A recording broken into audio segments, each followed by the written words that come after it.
Hello and welcome everyone. Today's topic is water a wonder liquid.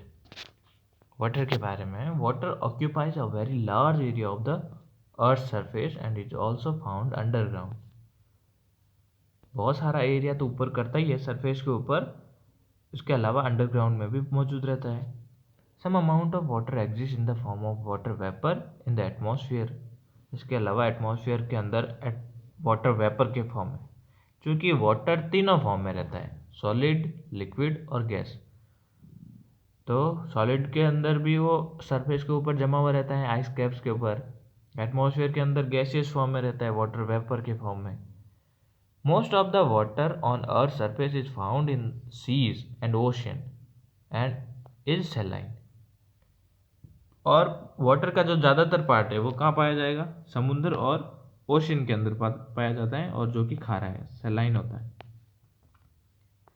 Fresh water is found frozen in the ice caps at the two poles and on snow-covered mountains. और जो एकदम fresh water है वो हमको मिलता है poles के अंदर. अर्थ के ऊपर दो पोल्स हैं, नॉर्थ पोल और साउथ पोल.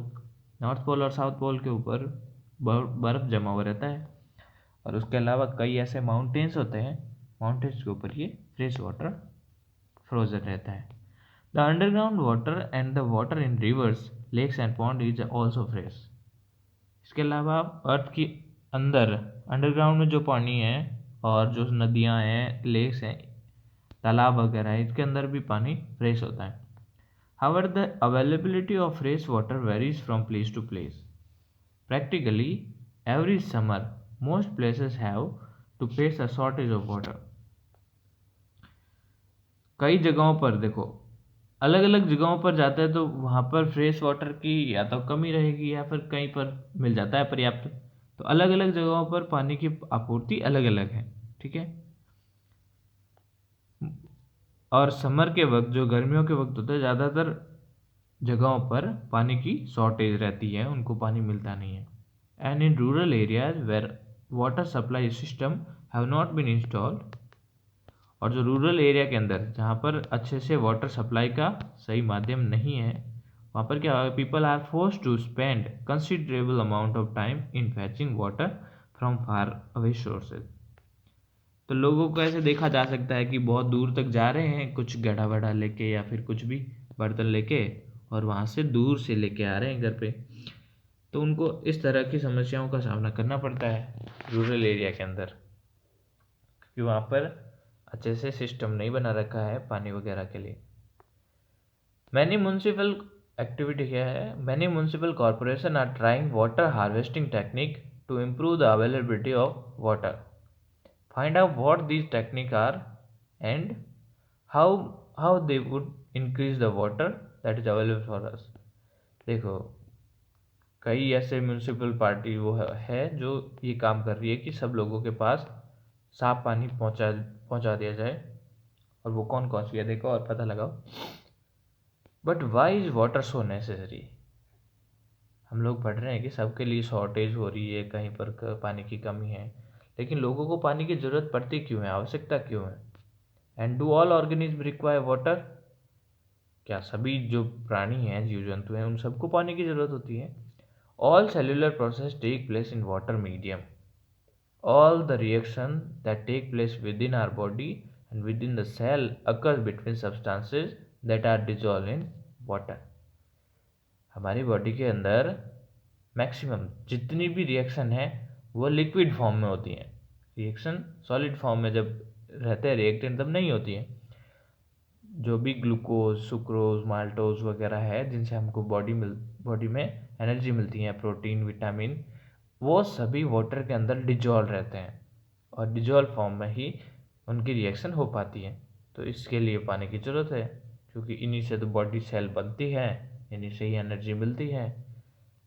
ये नहीं होंगे, वाटर नहीं होगा तो लाइफ एग्जिस्ट ही नहीं करेगी.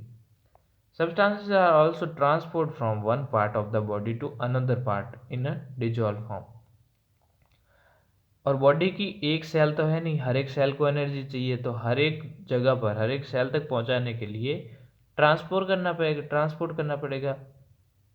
एनर्जी को, ग्लूकोज को, तो एक जगह से दूसरी जगह ले जाने के लिए भी वाटर की ज़रूरत होती है। Hence organism need to maintain the level of water with in their bodies in order to stay alive.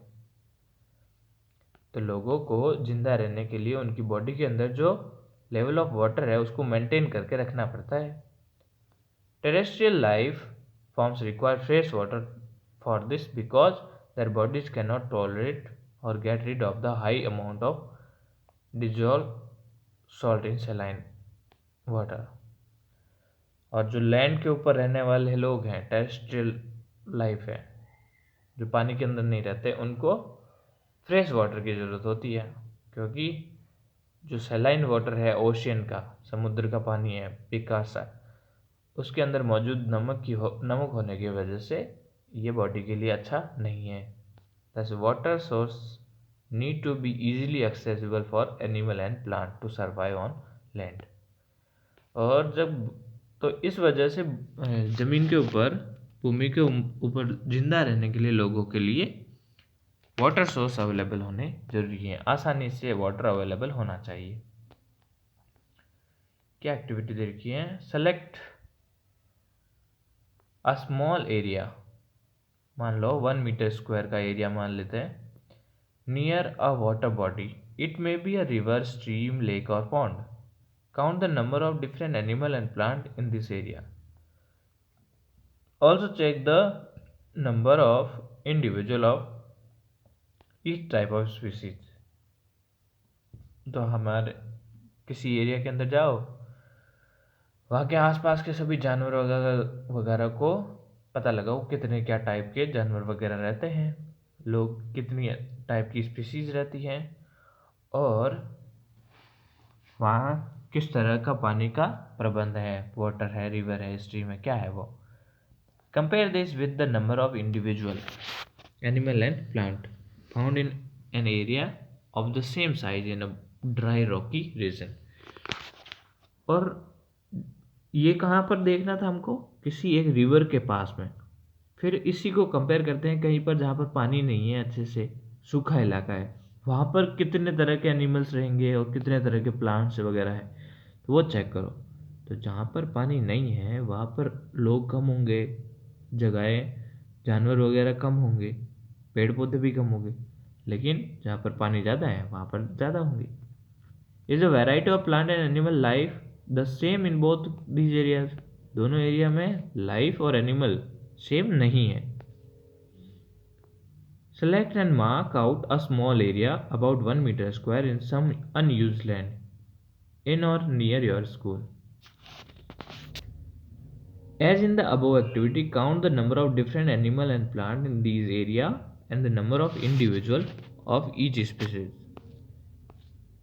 Remember, do this in the same place twice in a year, once during summer or the dry season and once after it. तो किसी एक area को select करते हैं और उसके बाद में वहाँ के जो जानवर और स्पीसीज हैं उनको चेक कर लेते हैं, प्लांट्स वगैरह को। और फिर समर के वक्त, समर बीत जाने, गर्मियाँ बीत जाने के बाद वापस से उनको काउंट कर लेते हैं एक साल के अंदर।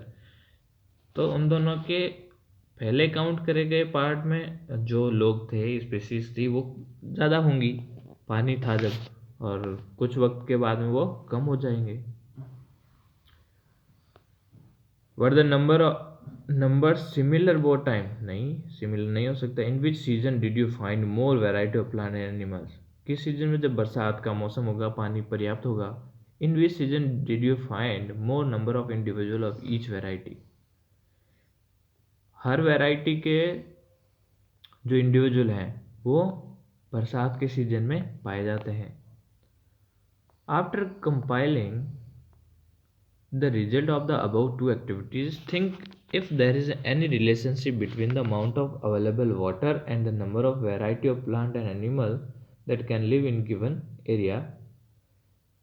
हाँ बिल्कुल, ये पूछ रहा है कि जब हम कोई डाटा कलेक्ट करते हैं तो क्या पता चलता है कि जहाँ पर वाटर ज़्यादा है वहाँ पर अलग अलग लाइफ की वैरायटी ज़्यादा है, वहाँ पर प्लांट्स भी डिफरेंट टाइप के होंगे, बहुत सारे प्लांट्स होंगे और बहुत सारी स्पीशीज होंगी।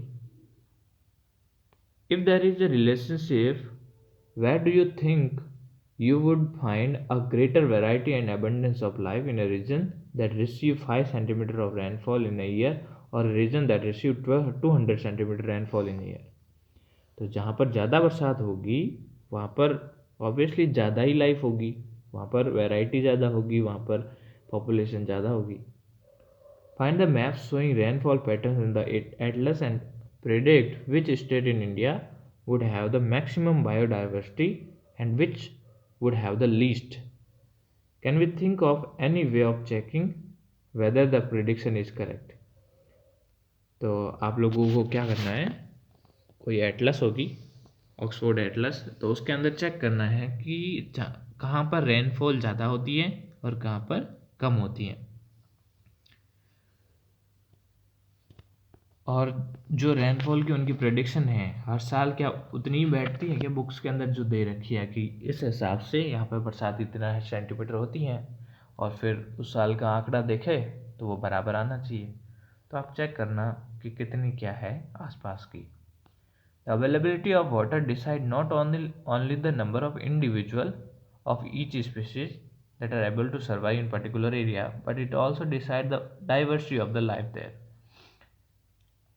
तो वाटर की अवेलेबिलिटी क्या डिसाइड करेगी, सिर्फ उस एरिया के अंदर कुछ नंबर ऑफ स्पीसीज ही नहीं, एक ही स्पीसीज के बहुत ज़्यादा वैरायटी नहीं, कई तरह की डाइवर्सिटीज, अलग अलग लाइफ, अलग अलग जीव जंतु, ये सब होंगे. Of course the availability of water is not the only factor that decide the sustainability of life in a region. Other factor like the temperature and nature of soil also matter.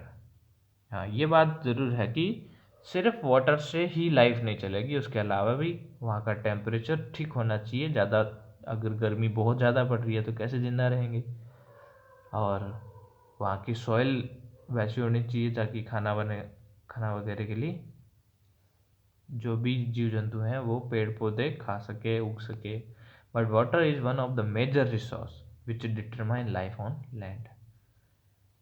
और लेकिन क्या है, water एक ऐसा बड़ा resource है, major resource है जो लाइफ के लिए रेस्पॉन्सिबल है. वाटर पॉल्यूशन नेक्स्ट क्लास में देखेंगे.